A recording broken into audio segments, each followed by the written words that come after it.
హైదరాబాద్లో జరిగిన national excellence council వారి ప్రతిష్టాత్మక తెలంగాణ అవార్డ్స్ 2026ను డాక్టర్ మోహన్ రావు గుంటి అందుకున్నారు. డాక్టర్ మోహన్ రావు గుంటి హైదరాబాద్ కేంద్రంగా పనిచేస్తున్న ఒక ఫైనాన్షియల్ కన్సల్టెంట్. తన బలమైన నైతిక విధానం మరియు వ్యూహాత్మక ఆర్థిక ప్రణాళికకు పేరుగాంచిన ఆయన విశ్వాసం, నిజాయితీ మరియు క్లయింట్ కేంద్రీకృత సేవ ద్వారా భారతదేశ బీమా మరియు ఆర్థిక సలహా రంగంలో మంచి పేరు సంపాదించుకున్నారు. రక్షణ ప్రణాళిక, సంపద సృష్టి మరియు దీర్ఘకాలిక ఆర్థిక భద్రతపై దృష్టి సారించే ఆర్థిక సలహా విధానానికి మోహన్ రావు గుంటి గుర్తింపు పొందారు.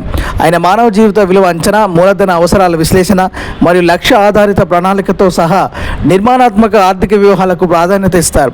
దశాబ్దాల అనుభవంతో ఆయన బలమైన వృత్తిపరమైన గుర్తింపును సంపాదించుకున్నారు. నిర్మాణాత్మక రక్షణ మరియు సంపద వ్యూహాల ద్వారా కుటుంబాలను కాపాడాలనే తన లక్ష్యాన్ని ప్రతిబింబిస్తూ ఆయన తనను తాను ఫైనాన్షియల్ సోల్జర్, ఆర్థిక సైనికుడిగా పిలుచుకోవడంలో ప్రసిద్ధి చెందారు.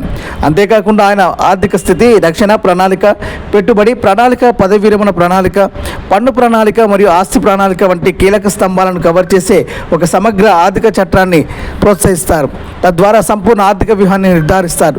అంతేకాకుండా తరతరాల వారసత్వ ప్రణాళిక మరియు ఆస్తుల ఆధారిత సంపద సృష్టి కోసం ఆయన ఫ్రాక్షనల్ ఇన్వెస్ట్మెంట్ ప్లాన్లను FIPS ఒక వ్యూహంగా ప్రోత్సహిస్తారని తెలియజేశారు.